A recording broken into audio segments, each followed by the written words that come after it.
ሰላም ጤና ይስጥልን የተወደዳችሁና የተከበራችሁ የአገው ሚዲያ ተከታታዮቻችን እንደምን ሰንብታችኋል? አገው ሚዲያ ዛሬም እንደ ትናንቱ ትኩስና ታማኝ መረጃዎችን ይዘውላችኋል። ሰናይ ቆይታ እንዲሆንላችሁ አገው ሚዲያ መልካሙን ሁሉ ይመኛል። ለአገው ሚዲያ አዲስ ከሆናችሁ ሼር፣ ላይክ እና ሰብስክራይብ በማድረግ መረጃውን ለብዙሃኑ እንዲደርስ ማድረጋችሁን እንዳትዘነጉ ማለት እንወዳለን። በቀጥታ ወደ መረጃው እናልፋለን። በቅድሚያ ርዕሶችን እናሰማለን። ፌዴራል ስርዓት ስድስት ሀገራዊ ምርጫዎችን ያካሄደች ኢትዮጵያ የአገው ህዝብና ሀገሪቱ በሰባተኛው የምርጫ ዘመን ውስጥ ይገኛሉ። በስፋት የምናሰማችሁ ይሆናል። የአማራ ክልል ፍትህ ቢሮ ለ1224 የህግ ታራሚዎች ይቅርታ ማድረጉን ገልጿል። በዝርዝር እንመለከተዋለን። ወደ ውጭ ዜና ስናልፍ የኢራን የሚሳኤል ከተሞች በሙሉ ዝግጁነት ወደ ስራ ገቡ። የምንዳስሰው ይሆናል። ወደ ዝርዝሩ አለፍን። በኢትዮጵያ የፌዴራል ስርዓት በኢፌዴሪ ህገ መንግስት በ1987 ዓ.ም ከጸደቀ ወዲህ ካሁን 6 ሀገራዊ ምርጫዎች ተካሂደዋል። በፊታችን ያለው ምርጫ የአገው ህዝብና ኢትዮጵያ የምንገኘው በሰባተኛው ሀገራዊ የምርጫ ዘመን ውስጥ ነው። የኢትዮጵያ ሀገራዊ ምርጫዎች ታሪክ በአንደኛው ሀገራዊ ምርጫ ግንቦት 1987 ዓ.ም የኢፌዴሪ ህገ መንግስት ከጸደቀ በኋላ የተካሄደ የመጀመሪያው ምርጫ ሆኖ በታሪክ ተመዝግቧል። ሁለተኛው ሀገራዊ ምርጫ ግንቦት 1992 ዓ.ም ሲካሄድ፣ ሶስተኛው ሀገራዊ ምርጫ ደግሞ ግንቦት 1997 ዓ.ም የተካሄደ እንዲሁም ከፍተኛ የነጻነትና የዲሞክራሲ እንቅስቃሴ ተካሂዶ ነበር። በስተመጨረሻም ከፍተኛ ውዝግብና ግጭት ያስከተለ ምርጫ መሆኑን አይዘነጋም። አራተኛው ሀገራዊ ምርጫ ግንቦት 2002 ዓ.ም ተካሂዷል። አምስተኛው ሀገራዊ ምርጫ ደግሞ ግንቦት 2007 ዓ.ም የተካሄደ ምርጫ ነው። ስድስተኛው ሀገራዊ ምርጫ ሰኔ 2013 ዓ.ም በኮቪድ-19 ወረርሽኝ የተፈተነና የምርጫው ጊዜ ገፋ ብሎ እንዲካሄድ ያስገደደ ምርጫ ነበር። ምርጫዎቹ በስም የተካሄዱ ቢሆኑም ወኪሎችም ሆነ ተወካዮች ለወከሉት ህዝብ ሳይሆን ለግላቸውና ለስልጣን ብቻ የነበሩበት፣ በህዝብ ዘንድ ተቀባይነት ያላቸውና የህዝብ ነጻነት ፈላጊዎች የማይመረጡበት፣ ኢትዮጵያ የምትከተለው የአብላጫ ድምጽ ስርዓት ማሟያ ወኪሎች የነበሩበት ምርጫ ነው። ይህም ኢትዮጵያ የአማራ፣ የትግሬ፣ የኦሮሞና የደቡብ ህዝቦች ብቻ መሆኗን ሲገልጽም ነበር። በዚህም በርካታ ህዝቦችና ብሔር ብሔረሰቦች የባይ ተመልካች ነበሩ። የአገው ህዝብም የአማራ፣ የጉምዝ፣ የትግራይ ማሟያ በመሆን ስድስቱንም የምርጫ ጊዜ አሳልፏል። ህዝቡ በቀጥታ የሚመርጠው የህዝብ ተወካይ ምክር ቤት ፓርላማ አባላትም በአገው ህዝብ ላይ የተፈጸሙትን የህልውና አደጋዎች ላለፉት 6 የምርጫ ዘመናት የገለጸ ወኪል የለም። ነገር ግን በአገው ህዝብ ታሪክ 2 የፓርላማ አባላት የልማት ጥያቄዎችን ጠይቀዋል። በፓርላማ ውስጥ አብላጫ ድምጽ ወይም መቀመጫ ያገኘው ፓርቲ መንግስት ይመሰርታል፣ ጠቅላይ ሚኒስትሩንም ይሰይማል የሚለውን የህገ መንግስት መርህ ቢኖርም የአገው ህዝብ ወኪሎች ደግሞ በሁሉም የምርጫ ጊዜያት የመንግስት ደጋፊ በመሆን በተወካይ ስም ለራሳቸውና ለቤተሰቦቻቸው ምቹ የኑሮ መደላድሎችን ከመፍጠር ውጪ ከአይከል እስከ መተከል ከአገው ምድር እስከ ሰቆጣ ለወከለው ህዝብ ያደረጉት አስደሳች ነገር አለመኖሩን በአንድ ድምጽ ይመሰክራሉ።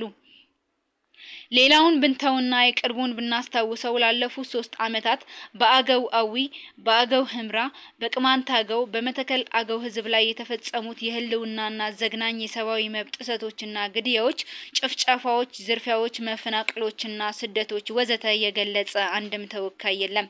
ይባስ ብለው ይህንን በአገው ህዝብ ላይ የተፈጸሙ ዘግናኝ የሰብአዊና የዲሞክራሲያዊ መብት ጥሰቶችን ለሚመለከተው አካል የገለጹ በርካታ ፖለቲከኞች ታስረዋል፣ ተገርፈዋል፣ ከቤት ንብረታቸው ተፈናቅለው ተገለውማል። የብሔረሰቡ ዞን ህጋዊ ካርታ በህገ ወጥ ሲቀየርም አልተናገሩም። በእውነት የተከራከሩትን ከስልጣን አባረዋል። እነዚህ የአገው ህዝብ ነገደ ሰዎች በህገ መንግስቱ መሰረት ምርጫ በየ5 ዓመቱ መካሄድ ይኖርበታል የሚለውን ጽንሰ ሐሳብ እየያዙ በየ5 ዓመቱ የምርጫ ክልልና የተወካይ አይነት እየቀያየሩ ለህዝባቸው ሳይሆን ለራሳቸው ምቾት ሲሰቃዩ በየ5 ዓመቱ የምናየው በአገው ህዝብ ዘንድ የሚደረግ ክስተት ነው። የአገው ህዝብ በሁሉም አቅጣጫ አሁን ያለበት ሁኔታ እጅግ በጣም አሳሳቢ ሁኔታ ላይ መሆኑን በርካቶች ይገልጻሉ።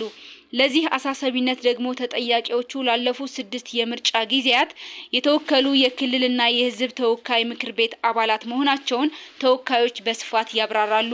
አሁን ላይ ያለው በሰባተኛው ሀገራዊ የምርጫ ዘመን የዝግጅት ማገባደጃው ሲሆን በቀጣይ ግንቦት 24 2018 ዓ.ም ሰባተኛው ጠቅላላ ምርጫ ይካሄዳል ተብሎ ይጠበቃል። ላለፉት ከ3 10 ዓመታት በላይ ይባስን ብለው ላለፉት 3 ዓመታት በአገው ህዝብ ላይ የተፈጸሙ ዘግናኝ የሰብአዊ መብት ጥሰቶች ያንገሸገሸው የአገው ህዝብ ወኪሉን እያወቀ መሆኑን አሁናዊ ሁኔታዎች መረዳት ተችሏል። ይህ የአገው ህዝብ ማንነት ፍለጋ ያደረገው እንቅስቃሴ ለሆድ አደር አካላት የራስ ምታት ሆኖባቸዋል። በመሆኑም ሰባተኛው ሀገራዊ ጠቅላላ ምርጫ ለአማራ ብልጽግና ከፍተኛ ስጋት ፈጥሯል። የአገው አዊ ብሔረሰብ ዞን፣ መተከል ዞን፣ የዋግምራ ብሔረሰብ ዞንና የጎንደር ዞኖች ደግሞ የቤንሻንጉልና የአማራ ክልል ባለስልጣናት የስጋት ቀጠናዎች ሆነዋል። ይህንን ስጋት ለመቀነስ የአገው አዊ ብሔረሰብ ዞን የብልጽግና አመራሮች የተለያዩ ህገወጥ ቡድኖችን እያደራጁ መሆናቸውን የሚወጡ መረጃዎች ይገልጻሉ። ለዚህም ማሳያው በእንጅባራ ከተማ አስተዳደር ቀበሌ 02 ከአንድ ሳምንት በፊት ጀምሮ ካርድ የለም በማለት የመራጭ ምዝገባ አያካሂዱም። በተጨማሪም አፋኝ ቡድንና ጸረ ቅስቀሳ ቡድን እያደራጁ እንዲሁም ካርሶ አደሮች ለምርጫ ከ100 እስከ 200 ብር እየሰበሰቡ መሆናቸውን አገው ሚዲያ ከታማኝ ምንጮች ያገኘው መረጃ ያመላክታል። በተጨማሪም ለአንድ ሰው ብዙ የምርጫ ካርዶች እንደሚሰጡም ለማወቅ ተችሏል። በአጠቃላይ በአሁኑ ሰዓት የአገው ህዝብ ወኪል እንፈልጋለን የሚለው ድምጽ እያሰማ መሆኑን የተለያዩ የህብረተሰብ ክፍሎች እየሰሙ ይገኛሉ። ፖለቲከኞችና አንቂዎች ደግሞ ማንኛውም የአገው ወጣት የምርጫ ካርድ ማውጣት አለበት፣ በካርድ መብትህን አስከብር፣ የቀሩት ጥቂት ቀናት ናቸው እያሉ ይገኛሉ። የአማራ ክልል ፍትህ ቢሮ ለ1224 የህግ ታራሚዎች ይቅርታ ማድረጉን ገልጿል። የአማራ ክልል ፍትህ ቢሮ የክልሉ መስተዳድር ምክር ቤት በወሰነው ውሳኔ መሰረት ለ1224 ታራሚዎች ይቅርታ አድርጓል። የቢሮው ምክትል ኃላፊ ዶክተር አያሌው አባተ እንዳሉት ከሆነ መስተዳድሩ ምክር ቤቱ ባካሄደው 6ኛ ዙር 5ኛ ዓመት 9ኛ መደበኛ ጉባኤ ለታራሚዎች ይቅርታ እንዲደረግ ወስኗል። ውሳኔው የታራሚዎች ይቅርታ አወሳሰን መመሪያ እርቅ ያስፈልጋቸዋል ብሎ ባመነባቸው ጉዳዮች እርቅ የፈጸሙና ለተበዳዮቹ ካሳ የከፈሉ መሆናቸውን ከግምት ውስጥ በማስገባት የተላለፈ ነው ብለዋል። በሴቶችና ህፃናት ላይ ወንጀል የፈጸሙና በከባድ ወንጀል መሳተፍ የእድሜ ልክ እስራት የተወሰነባቸው ታራሚዎች የይቅርታው አካል አይደሉም ሲል አስታውቋል። በዚህ ውሳኔ በውሸት ክስ በማንነቱ ታስሯል የሚባልለት የቅማንት አገው ቄስ ይርጋ ተሻገር እንደሚገኝ መረጃዎች ያመላክታሉ። የኢራን የሚሳኤል ከተሞች በሙሉ ዝግጁነት ወደ ስራ ገቡ። በመካከለኛው ምስራቅ ያለው ወታደራዊ ፍጥጫ እየቀጠለ በመጣበት በዚህ ሰዓት ኢራን በመቶዎች የሚቆጠሩ ሜትሮችን ከርሰ ምድር በታች የሚገኙትና የሚሳኤል ከተሞች በመባል የሚታወቁትን ግዙፍ የምሽግ ማከማቻዎቿን ለጥቃት ክፍት ማድረጓን ተዘግቧል። ቀደም ሲል በአሜሪካና በእስራኤል ድሮኖች ጥቃት ደርሶባቸዋል የነበሩት እነዚህ የማስወንጨፊያ ጣቢያዎች በአጭር ጊዜ ውስጥ ተጠግነው ለአገልግሎት መብቃታቸው በቀጠናው ላይ ሊሰነዘር ለሚችለው ማንኛውም የአየር ላይ ጥቃት ፈጣን አጸፋ ለመስጠት ታስቦ የተደረገ ወታደራዊ ዝግጅት መሆኑ ተገልጿል። ይህ የኢራን እርምጃ በሆርሙዝ ወሽመጥ አካባቢ ያለው ውጥረት ይበልጥ ያባበሰው ሲሆን የአሜሪካና የእስራኤል የጦር መርከቦች ላይ ከፍተኛ ስጋት ደቅኗል። የዓለም ባንክ IMFና IEA የግጭት የኢኮኖሚ ተጽዕኖ ለመከታተል የጋራ አስተባባሪ ቡድን አዋቀሩ። የዓለም ባንክ ዓለም አቀፍ የገንዘብ ድርጅት IMF እና ዓለም አቀፍ የኢነርጂ ኤጀንሲ IEA በመካከለኛው ምስራቅ እየተካሄደ ያለው ጦርነት በዓለም ኢኮኖሚና በኃይል አቅርቦት ላይ እያደረሰ ያለውን ከፍተኛ ጫና ለመቋቋም በጋራ ለመስራት መስማማታቸውን በይፋ አስታውቀዋል። ተቋማቱ በጋራ በወጡት መግለጫ 5 ሳምንታትን ያስቆጠረው ይህ ግጭት በዓለም የኃይል አቅርቦት ታሪክ ከፍተኛ የተባለ እጥረት ማስከተሉን ገልጸዋል። ይህ ግጭት በነዳጅ በጋዝና በማዳበሪያ ዋጋ ላይ ያመጣው ከፍተኛ ጭማሪ በተለይ በዝቅተኛ ገቢ ያላቸውና የኃይል አቅርቦት ወደ ሀገራቸው ያስገቡ ሀገራት እጅጉኑ እየጎዳ መሆኑ ተመልክቷል።